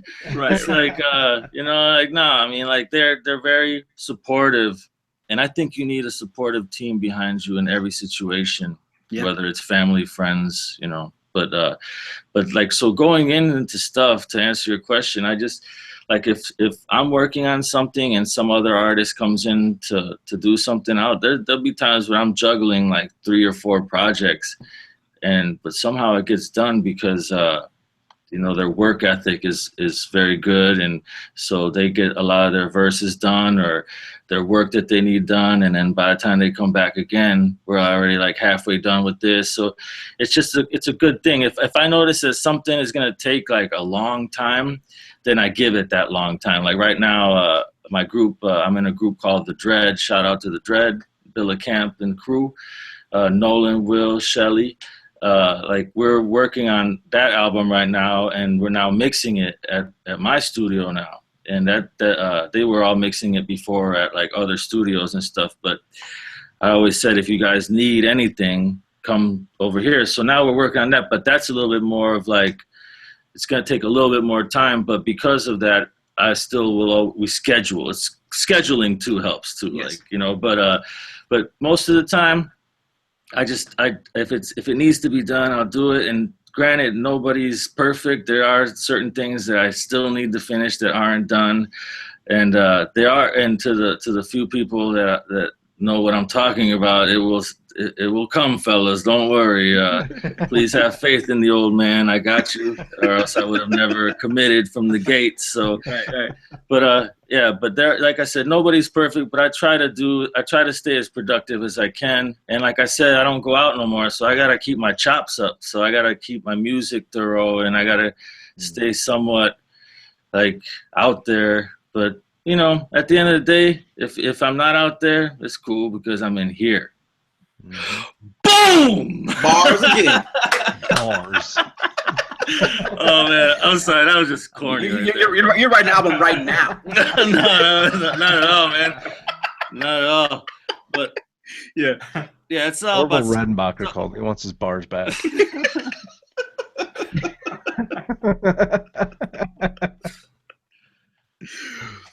Oh man. But yeah, I don't know. That's like I was saying, just scheduling and focus too. Like gotta be focused and stuff. Fun. No doubt. Anyone's checking in online? Who we got online right now, Ryan? Yeah, I was just looking through to see if we have any questions. Kojak Rap said, "What's in the bag?" Al Tamper is steady, just chatting it up. That sounds like Tamper, so that's a good sign. That's a good sign. Big up Al Tamper.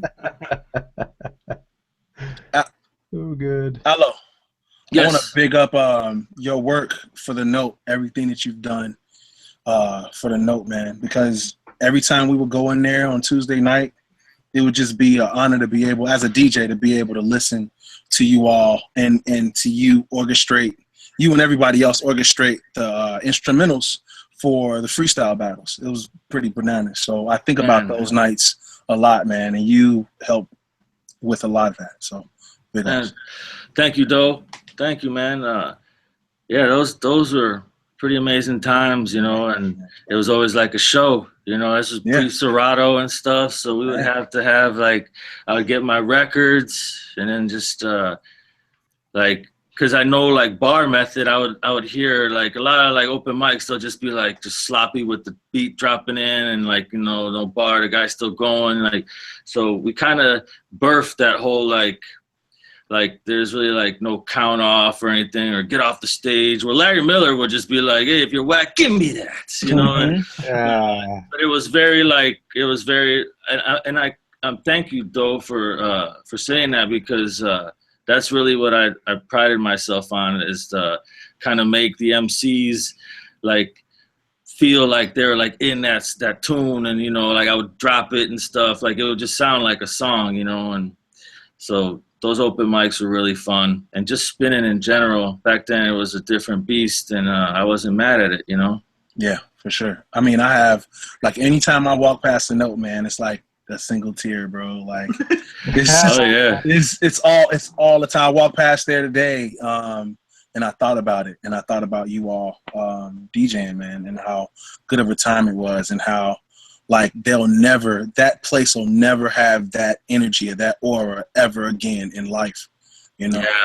It was a blessing because it was a 4 o'clock situation, and it was piggybacking off of Sub T606, big up our tech, and we had made kind of like a situation with him because our tech is my brother. So prior to the note, I asked him like, "Is it cool if we do a night on Tuesday, but it's more like it's gonna just pop more so like from 2 to 4. Like we're not gonna try to butt in on your business and be like, this is the new open mic." And our tech was very noble, and he said, "Dan, do you?" And he never once was like, "You guys are stepping on our toes," because they had their crowd literally packed till 2. And then 2, they would come over to us. Yeah. And I really like there was never any fights. 9 years there, never any fights except one that Larry Miller like dove at a guy like Superman, like he dove and he dove and his head hit like that one table that was in front of the stage. Oh no! And you literally heard like even with the beat playing, you heard like a ding, like when he hit his head. It's like, oh my God. I mean, even Atomic Ant, he has to do it. But yeah, man. Yeah, big up Atomic Ants. Big up Larry Miller, man. That dude's a great guy. I saw an old picture of Atomic Ants, and it was amazing because I remember them from when I was in. They would show up at Columbia as well. You know what I mean? Just hang out in front of Wabash and stuff. Wow. Yeah, one of my like favorite like memories of a Chicago group performing live was Atomic Ants. And I think I've only saw them perform once ever. And I don't even know what venue was at. It's like some kind of after party. And I remember like DJ Enough from New York was spinning. Wow. And Enough was like killing it. And then Atomic Ants came on. I had heard the name, but I never saw them before. And they did something that I thought was cool because they had like beats that had like sample hooks, but they were freestyling the verses. Oh, okay. I was like, that's a genius idea because the crowd could still know the hooks to your songs, but the verses would be different every time. Wow, like, that's amazing. And it was such that show always is in my head. One of my all-time favorite shows in Chicago that I saw live. So that's what's up. Larry Miller could rap too. Like he's got that voice, and he would make freestyles sound like just tunes, and it was pretty good. Yeah, that song he did with Dero, that A Man, My Brother, and Me. You know that song? No, I don't. It's like I don't even know if it ever came out, but it was just when Dero had that the 1000 project, the 1000, and I don't know if it ever officially came out, but there's a song Larry Miller down there. It's an amazing song. Like I've always been a huge fan of Larry Miller, so for sure, Larry Miller also has a dope song on a beat that Doc West did that never made the S&P album back in the day, and it was like this. It was this reggae kind of beat, and then Shadow actually sang the hook, and it was pretty raw. And I think it got to the point where like Doc West was like, I need radio edits and stuff too, because there's just like bad words all over it. But they were gonna do something with it, but nothing popped off. That's a good song. I'm gonna email Doc West tonight. Doc West is actually gonna be in town September 25th, I believe. We're doing an event for my brother who passed away, Reggie Destin, rest in peace. And we do a thing every year called Boombastic, which is a live broadcast of DJs from a undisclosed area, and basically you bring a boom box to the Wicker Park and tune into the frequency we give you, and everybody has a good time and peeps it out. But Doc West is going to be one of the DJs. It's actually going to be an SMP set, so Rude and Doc are going to be rocking. So, and what's the date on that? The date's when? The 25th. The 25th of September in Wicker Park. So if you are around, it's an all day situation. I believe it starts at noon, and I think it goes to like whenever really. There's never really been like an official day or time it stops, but it's a great event, and people like, it's amazing. Like Reggie, when he was alive, he would do this. So like everybody, all our old friends, like everybody, the whole community would show out. We would meet new people, see old people. It's just a great vibe. I mean, that's really what it's all about, the vibe. Yeah. So such a beautiful event. So whoever can make it, you guys show up and check it out. It should be a beautiful day. I'll be spinning some records too. No doubt. All right. Yeah. Sounds like the one to be at. It should be cool, man. Yeah, I like seeing like if you go into the park, like in the day, just how many people bring their boom boxes and when the people bring their boomboxes and more people tune in, it just gets louder, and louder, and it's so good. Like I wouldn't. Those are. I think that's definitely a day that I don't try to miss.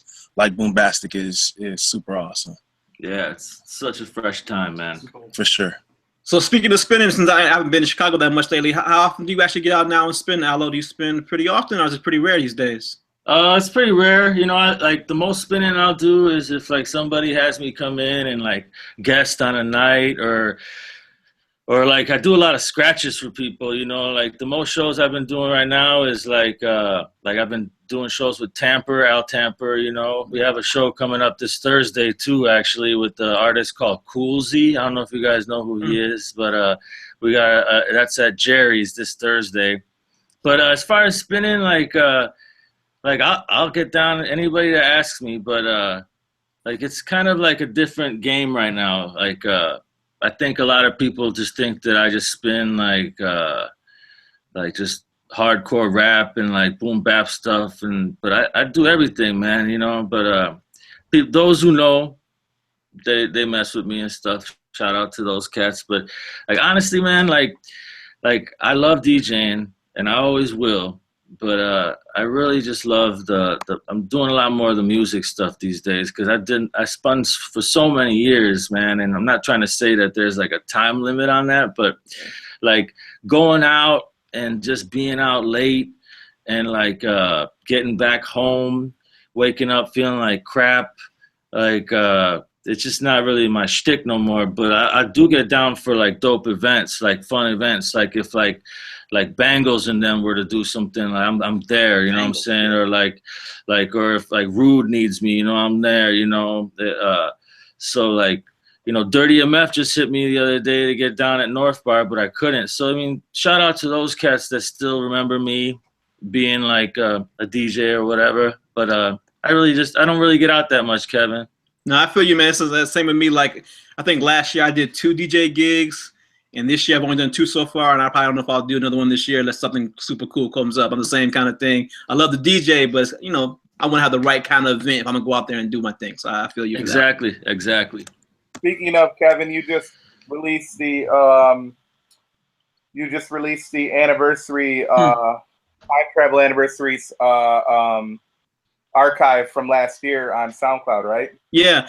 It's like we did that 20 year anniversary show last year for time travel, and it's funny, it's just that I've been meaning to put it up for a long time, but I got so much going on, I kept getting distracted and to get around to it. And now that I'm just on this vacation right now, I was like, you know what, I'll make that a priority. Let me get that up. So I put that up on SoundCloud. There's a whole time travel SoundCloud that I have right now.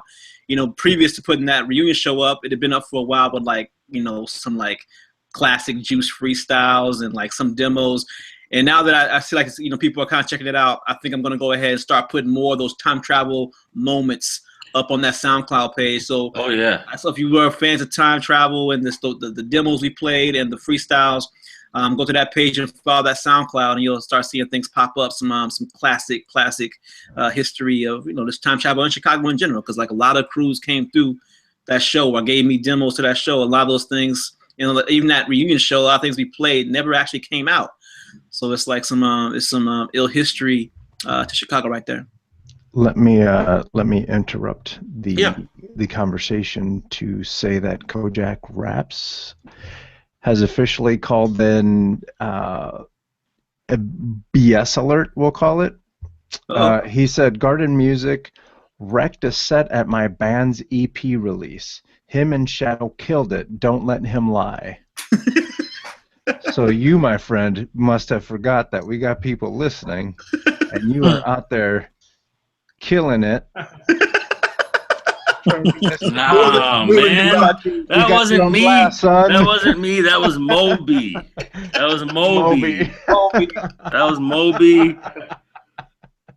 Yeah, no. I mean, like I said, but going back to what I was telling Kev, like I'll do stuff that's like fun. You know, so that Kojak show, you know, me and Shad had just put out that album, so we're like, let's perform it out, and we had a fun time over there. But that's what I'm saying, like, if you're gonna do it, like give it your all when you do it, because like I'm not out there like that anymore, so I don't want to be all like, ugh, I'm Moby.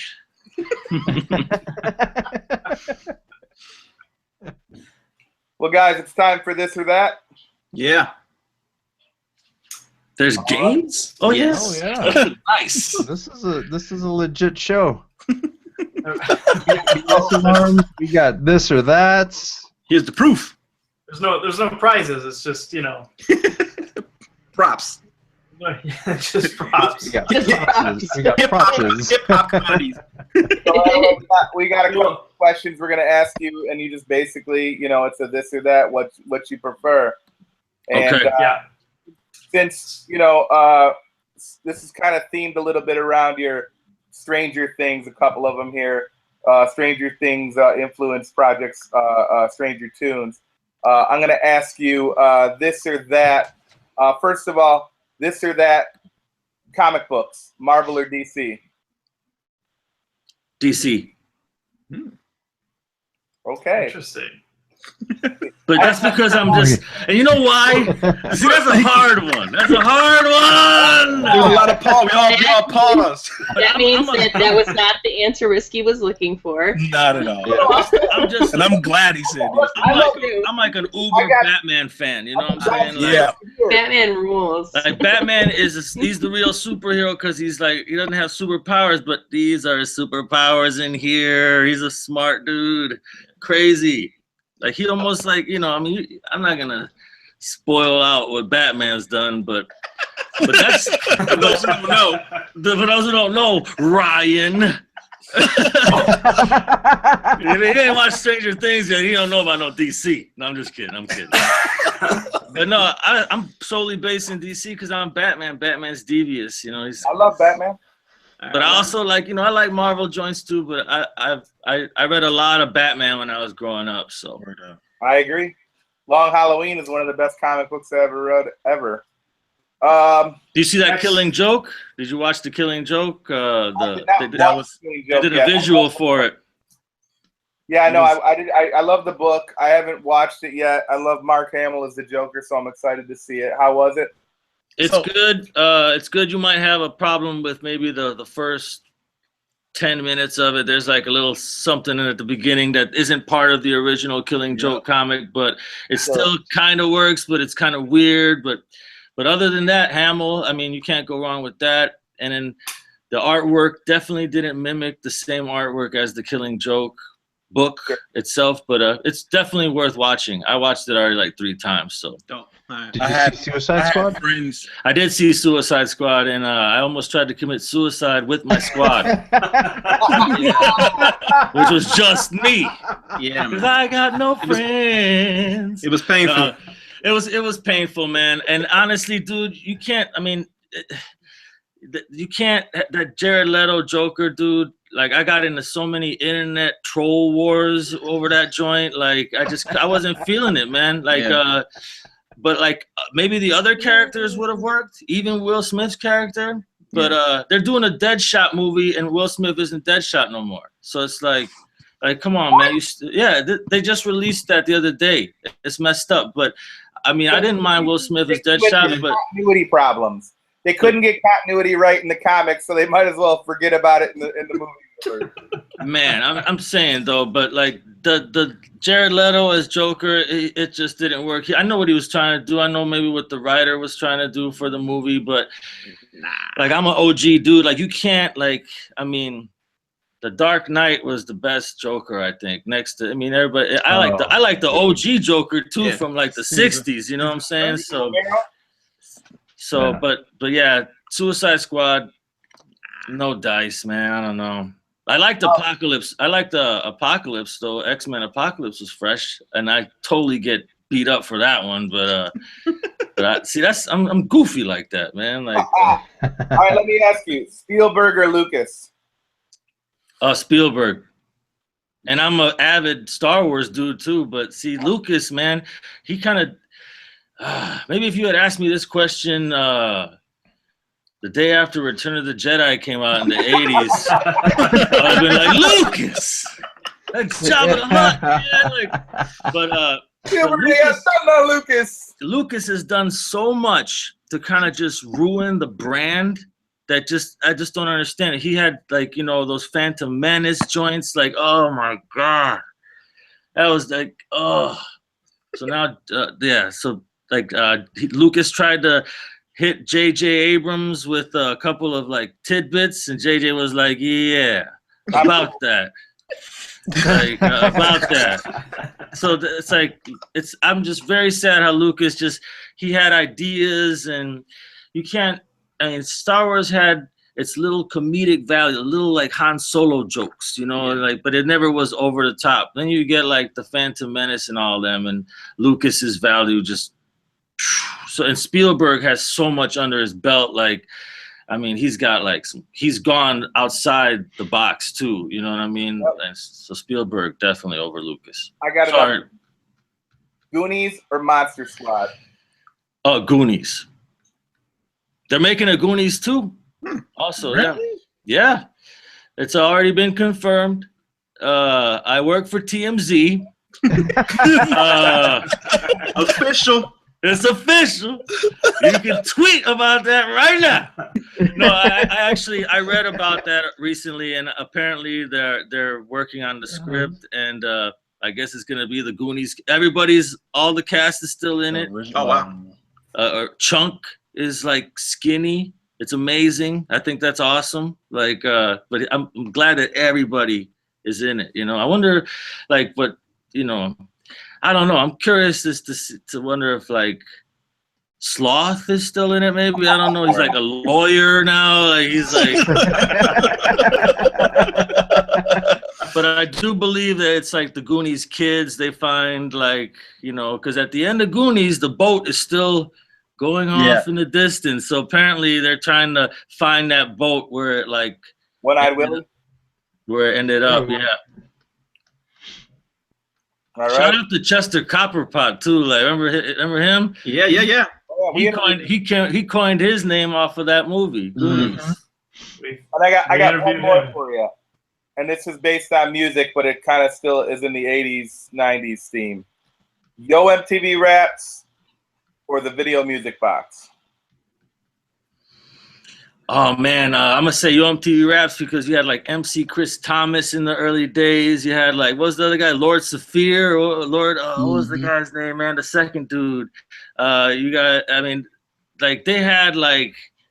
I liked. Oh no, wait, I'm messing it all up. That's Rap City. I'm sorry, but I'm still gonna go with Yo MTV Raps because Fab Five, and they were going into like the artist's like studio in the basement. Like I remember the DITC joint with Lord Finesse in there, and everybody and I'll go on YouTube too and just go back to those days, and nothing beats that last cipher with like everybody that came through and like MC Search ripped it. Like it was like wow, like the camaraderie in that room. It was just amazing, and that's really not seen these days. So, but the Music Box was fun, but you would see like 100 Miles and Running like 50 times in a row. Yeah. You see No Short Dick Man like 80 times in a row. It's like, oh, yeah, I don't want no short dick, man. I was like, oh, mama, turn that off. But no, as cold as Video Box was, it just wasn't as thorough. Like you knew what was gonna happen at Yo MTV Raps. Today on Yo MTV Raps, nice and smooth. Today on Box, we have Oaktown 357 and like Father MC. If you do for me, I'll do for you. I had that album. No doubt. The Father MC album? Yeah. I got it too. I do not have it. Right? I don't. It's called Father's Day. Father's Day, yep. Of course it is. Of course it is. Right.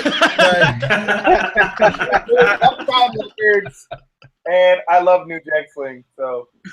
Oh yeah, Father MC's album was super New Jack Swing, man. Yeah. Do you file him under R&B or rap though? I don't know, man. I don't have to. I don't got it. Yeah, it's like. Now I'm gonna go burn my Father MC tape because if Kevin don't got it, I'm not hating those. I'm suspect as hell having it myself. Father MC. It's the heavy weight of judgment has officially fallen upon us. Hey, don't worry, guys. Love your father. Yes. Oh man. All right. Hey, but I was in a little bit of a dance crew when I was in Germany serving my country, so I had that because otherwise you just don't dance. And if you like, what you're gonna hit them with? What? Everything else was hard. Yep. And then you dance to anything, someone's gonna get pissed off, and someone's gonna get beat up. So you had to hit them with the soft stuff, especially if you're trying to dance with the ladies. She's not gonna be like 100 miles of running. Lady's gonna be like, "Get off me! You're sweaty." Yeah, you can't really dance to like honest. Back the fuck up! Back the fuck up! It's like, oh, Yeah, she's backing the fuck up. I met your mother. Like, we danced to Daddy, back the fuck up. meet mommy. It was an iconic show. Sir Alo, thanks for coming with us, man. It was good to have you on here, man. Oh man, it was an honor, and like, you know, you guys like continue doing what you're doing, and like I said, it's like I've been really stoked ever since Risky hit me up, you know, because I do believe it's an honor. You guys have interviewed so many people, and to bring me back in the ranks of all those people, out of the ranks of all those people, is super humbling, and I really appreciate you guys for talking to the old man and laughing at my jokes and stuff, and listening to my music, which is really cool. That's just screw money, man. That's the richest you could feel right there with people listening to your tunes. You know what I mean? For sure. I'm excited to hear the new stuff, man. I'm gonna check it out for sure. I'm gonna send you all those links, Kev. You got that for real, man. On the chat, Father MC said, "Yes, I completely agree." Believe it or not, Father MC's like, I like that Alo guy. I want to look at him up. He's like, so you are the 3 people that bought my album.